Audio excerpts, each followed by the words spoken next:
thought you had notes. In case you were introducing him, it's H-I-M, so Thank you. check 1, 2. Okay, we're ready to start the second half of Basketball Media Day, and we have Saluki men's basketball.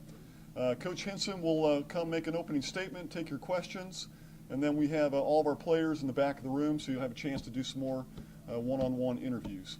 But at this time, I'll turn it over to Coach for an opening statement. All right, thanks, Tom. Hey, guys. Hey, welcome, and welcome to our 2017-18 basketball season. And I just told a group of people at Shop Southern Illinois, local shopsouthernillinois.com. I told them that I am as excited today as when I started coaching junior high basketball at the age 20. And I'm starting my 36th season of basketball coaching. I've always said the year that I'm not excited is the year that I get out. And I couldn't be any more excited to start a season than this year. And with that being said, I'll open it up and let you guys ask me questions. Okay, thank you guys for coming. It's the greatest media day we've ever had. Fire away, guys. What excites you? What do you like about your team? Well, I think that's a good question, Mike. In this sense, what excites me is that we have a group of young men that just had the best finish that we've had in 8 years, and the majority of those guys are back. We've got 4 additions to this program that I don't think people outside of Carbondale, and even some in Carbondale, remember that they're part of the program. Tyler Smith-Peters hurt his knee in the first game of last year. He is absolutely one of our best perimeter shooters. As evident last year, we were one of the worst three-point shooting teams in the league. Not one of, we were the worst three-point shooting team in the league. We wouldn't have been had Tyler been healthy. We've added a point guard in Marcus Bartley that started at the University of St. Louis and is a 6'4" point guard. And we've added a young man by the name of Kavion Pippen that gives us size and depth at the center position. And we've added Eric McGill that came to us from Paola Junior College, but also played Division I basketball and played at Southeast Missouri State. So we received, those are 4 people that I think that people don't really remember. And then you also throw in Brennan Gooch, a redshirt freshman from last year. Now there's 5 players that people really don't know about. And with the guys that we have coming back, I think that's one of the reasons that I'm so excited. 2 big holes to fill with Sean and Mike gone. Do you feel that it's a different type of style that your team's running now, or a similar one? Oh, yeah, I think there's going to be some different things that we do offensively. I'm not going to go into those specifically at this time. I think defensively it gives us, when you see our team walk out on the floor or walk through the airport, no one's going to ask us at the airport anymore if we're the SIU soccer team. We actually look like a basketball team. We have length, we have size, we have length and size also coming off the bench. We have an opportunity right now. If we were to throw out a starting lineup, we would have the opportunity to throw out 6'4", 6'4", 6'6", 6'8", or 6'7", and 6'9", and that's a pretty good lineup. And as I've looked back over the years past, specifically last year with Wichita State and Illinois State, when you looked at their size on the floor, that was such a dominant factor. And we talked about that. Mike asked me, matter of fact, after every game with Illinois State and Wichita State, was length a factor? And it was always yes. And I think somebody else's radio broadcast can now ask that question about our guys. Was length a factor? And hopefully it will be.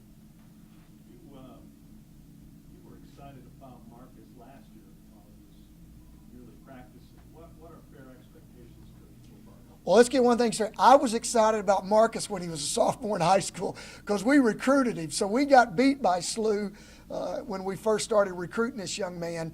And I think the first thing that excites me, Mike, is that we have a point guard that can see over ball screens. And we are larger at that position.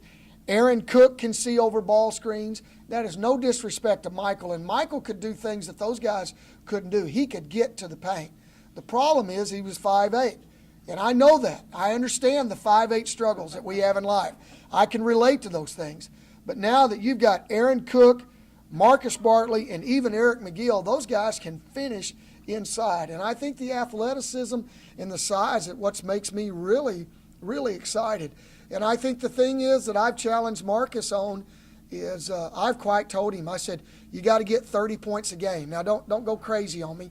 I'm not asking him to do that, but he's got to get a collection of 30 points with assists and points, and he can go out. This is a young man, and I don't want to continually talk about Marcus. All of our point guards can go out and get assists for us. I think there's no question in my mind. I'll make a bold statement every year. I made one last year about Tyler, and then he gets hurt, so I'm not going to make bold statements about individuals. We will shoot the three-point ball a lot better than what we have in the past. We will probably take more threes than we have in the past. And I think for the first time in a long time, we don't just have shooters, we have makers. And I think there's a big difference. On McGill, he had 86 steals when it was his last year at Panola. Is it this anticipation, or what is it? How do you get some? That's quite a few. Well, Mar, I just think he's a good player. I think he's a really good player. I'm excited about him. I mean, he's got length, he's athletic, he can shoot. This is a kid, you guys will have to correct me if I'm wrong, I think he hit 7 threes and had 23 points against SEMO as a freshman. Against Murray State when he was a guard at SEMO. I mean, I think this kid can help us. And I think he can adapt to what we're doing. There's been a change, a switch over right now from junior college to Division I. I think it's a little bit more difficult than what he thought, which I think is a good thing, and I think he'll adapt. I think Kavion Pippen is another example. I just think you're going to see this young man grow and grow and grow and get better as we go. And somebody watched the scrimmage the other day and had seen us practice like the first or second practice and said, my gosh, how much better has he gotten? And I think he's just been a sponge. He's a kid that comes in our office every day. He wants to watch film. The same goes for Eric. I mean, those guys are wanting to learn. And, I mean, you're talking about adding guys to your program that make a difference. And I think we've added 2 guys that can help make a difference for us. The defensive length you talked about, how are you going to use it to your advantage? Well, I think, first of all, Todd, the length is just to our advantage. I mean, instead of reaching out at 5'8" or 6'2", you're reaching out at 6'4" and 6'4". I mean, that's a lot. That makes a lot of difference. And I hope that we see it pay off not only defensively on guarding the perimeter and the perimeter 3, but I hope it makes a whole lot of difference in rebounding. How do you balance when you got 2 shot blockers possibly on the floor at the same time with Kavion and Antique? It's a good problem to have. I don't think there's a balance issue. Now you've got a guy gets in foul trouble. You got a guy that can help. Guy gets sick. Guy sprains an ankle. Guy gets hurt.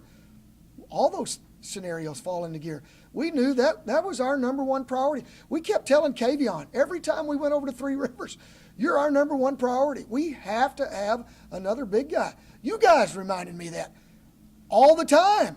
Marv reminded me, are you going to sign a big guy? The little lady at Snooks and Kroger would always say, are you going to sign a big guy? Yes, we did. We got one. And we're excited about him. And we love him. And that's not to even say the improvement that Teak Bowes made. Teak Bowes gained 18 pounds. You guys will see him today when you take his picture. I mean, and he's not been hanging out at the Golden Corral. I mean, this guy's been eating and lifting the right way. I think you could tell in my voice that I'm a little giddy. Have you played those 2 together in practice? We have. See it in the game? Yeah, we have. We've played them in practice together, and we've seen some good things, and we saw a lot of things we need to work on. But, yeah, if we really wanted to go big, we could go big. What are the good things you saw? What are the good things I saw? I tell you what, Todd, when you got 6'9", 6'8" out there, and then you've got a guy on the wing that's 6'6", 6'7", I mean, that's pretty good length right there.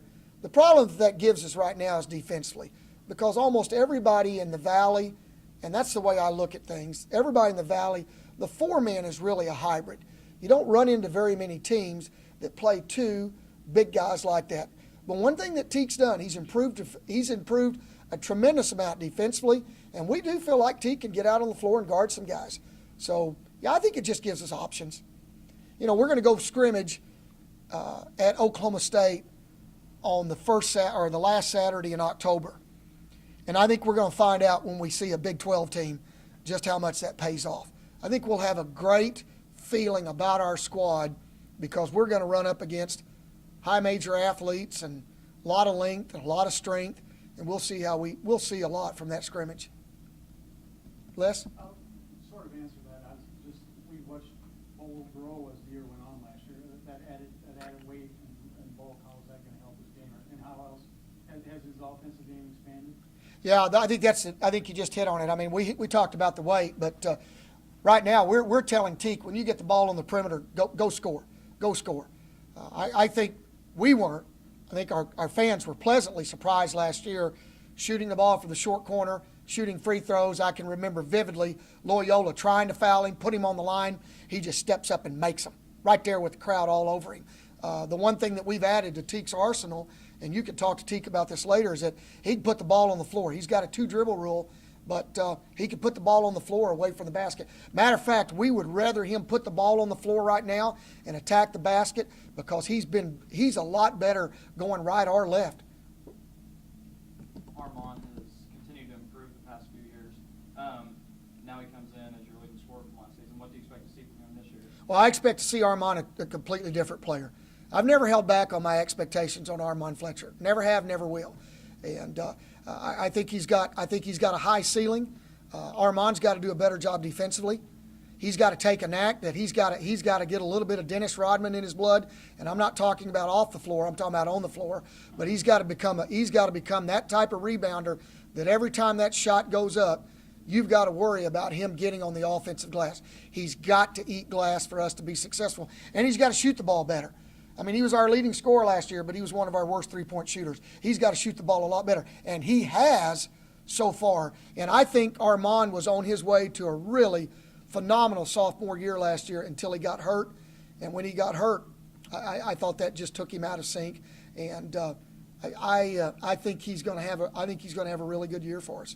I'll tell you another guy that's going to be good for us, Sean Lloyd. And Ray Giacoletti came in here the other day and watched us practice, and he specifically pointed at that guy, and I can't quote everything, but he just said, he is one tough sucker. And Sean Lloyd, actually, if you want to get right down to it, he instilled the past of Floorburn U. I don't mind telling you, in the first 5 years that we were here, I didn't feel like that we ever had the right to call this program Floorburn U. Bruce and Matt and Chris established that. And they sustained it for the most part, and I didn't think we ever had a right to do that until the very end of the season last year, and much ado because of Sean Lloyd, we were actually able to get back that. I wish you could see, and matter of fact, I'll get John Clancy. You guys can take a picture of it today if you want, but our practice gear, on the back of our practice gear, we put the logo Floorburn U. We put it inside our locker room and outside our locker room. This program is going back to the old days of Floorburn U. And I can feel confident about that. And our guys have shown it in practice, and we expect to show it in games. In the past, you said you can't play that way anymore, though, the way the rules are. Can you really play that way again? We are going to try. We've got depth now, Todd. Tell your wife I said hello. We're going to play that way. And that doesn't mean Floorburn U doesn't have anything to do with fouling. Floorburn U, in our interpretation, we're going to dive on the floor and we're going to take charges. You say you're going to shoot more threes, make more threes, Coach. Is that where the majority you envision the points coming that way? No. Those guys are the leading scorers? No. This program's going to play inside, outside. It always has and always will be. We're going to play inside, outside. Right now, our leading shot takers on our team are Kavion, Teak, and Marcus. And as long as our big guys are taking the majority of our shots, that means that we're going to do that. And let me rephrase it. If I said we're going to do that, I want to shoot more threes and make more threes. That's a better deal. I'm not going to be so bold to say we're going to do it. I want to do that. And I think we can. Statistically right now, what was our stats yesterday, John?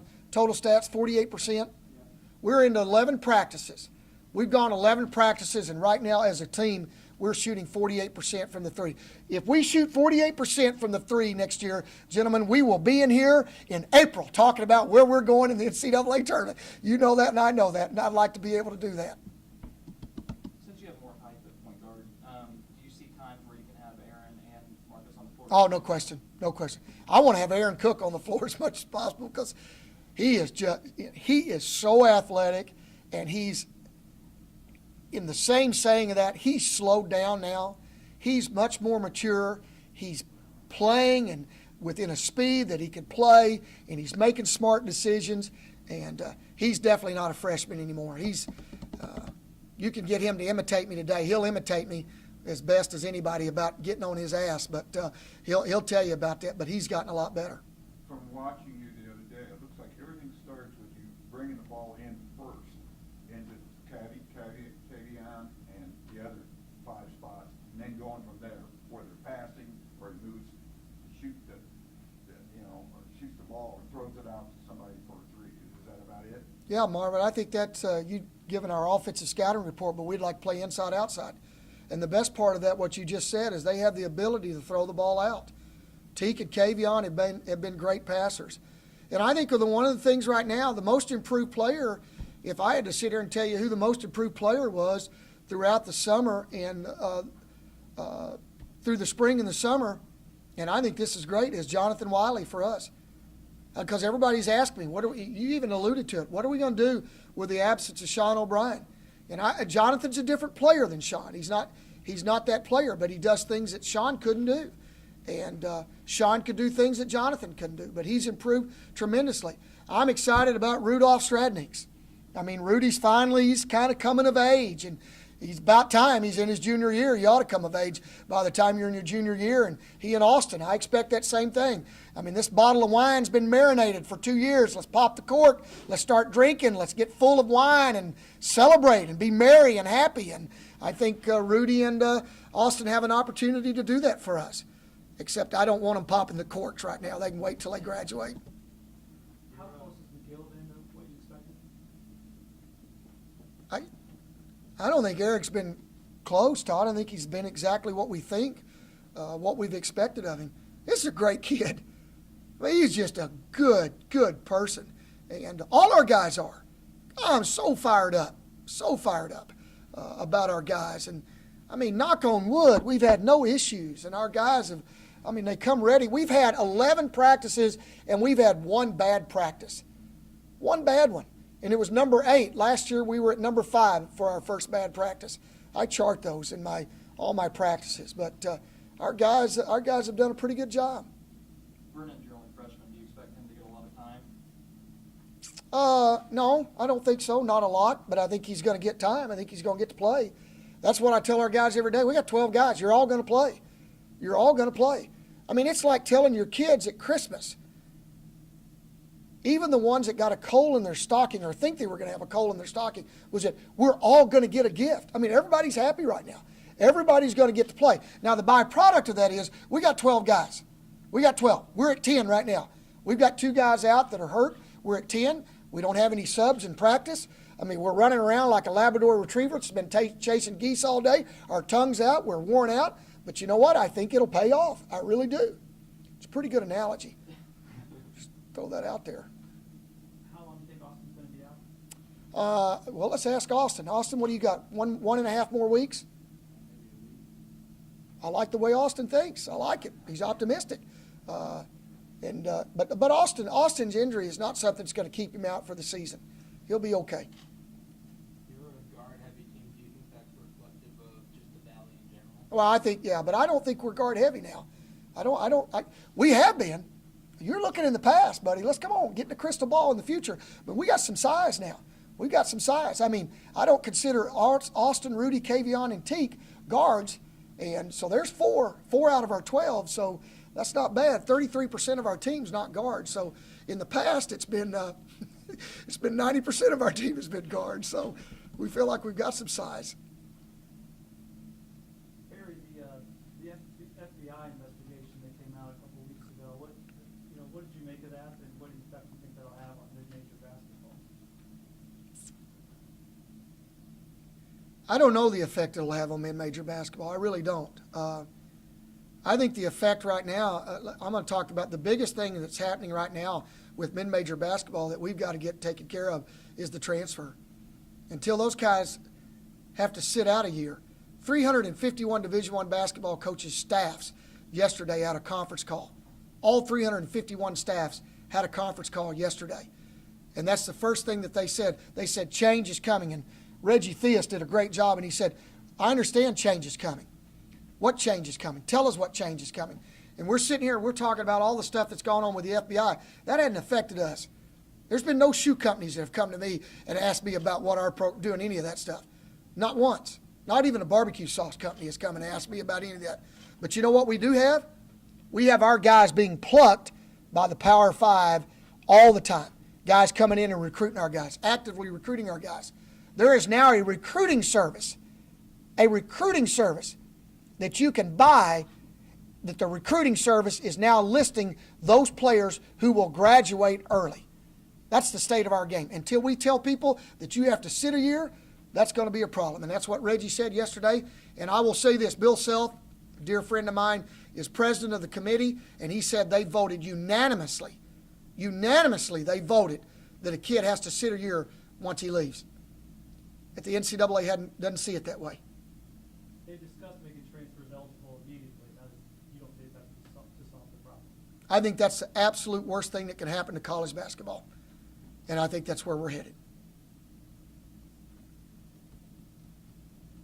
What about the NBC race? Barry, I picked Missouri State. Some people picked Northern Iowa. How open do you think it is? I think it's Wild Wild West. I think it's the Wild Wild West. I think as soon as Wichita said they were leaving, the next day all 10 head coaches got their teams together and said we got a chance to win the Missouri Valley Conference. I believe that. I think all 10 schools every day are working towards being Missouri Valley champions. I have no idea where we're picked. I don't care where we're picked. Our goal is to win a Missouri Valley championship. That's what we start off every day. Every day at practice, I said, let's go win a championship. And that's our expectations. I don't want anybody to think anything otherwise. We expect to win a Valley championship. That's what we're training to do every single day. Are you excited to get to go to Nevada and play against Jordan Caroline? I'm excited to get to go play anywhere. I don't think it's limited to playing against Jordan. Just because that's the first time we'll see him in person, like facing-wise, since Well, I think I think the nice part of that is I'll get to see Jordan because he didn't leave on bad terms. I mean, we think the world of Jordan Caroline. Think he's just an outstanding young man. I mean, we're excited that we're going to get to play a team that's possible top 25 team, and we're going to be on national TV. And shoot, that's great. I look forward to that. Excited about playing Duquesne. I'm excited about playing Rockhurst November the 4th. So. Back to the Valley race real quick. You talked about Wichita leaving, but Illinois State also lost a lot of their starters, some to graduation, some to transfer, and you guys were the third place team last year. That's got to have some sort of excitement for you guys. Well, I hope so. Tom, where are you? We finished better every year than one year that we were predicted, right? That's correct. I hope they pick a second.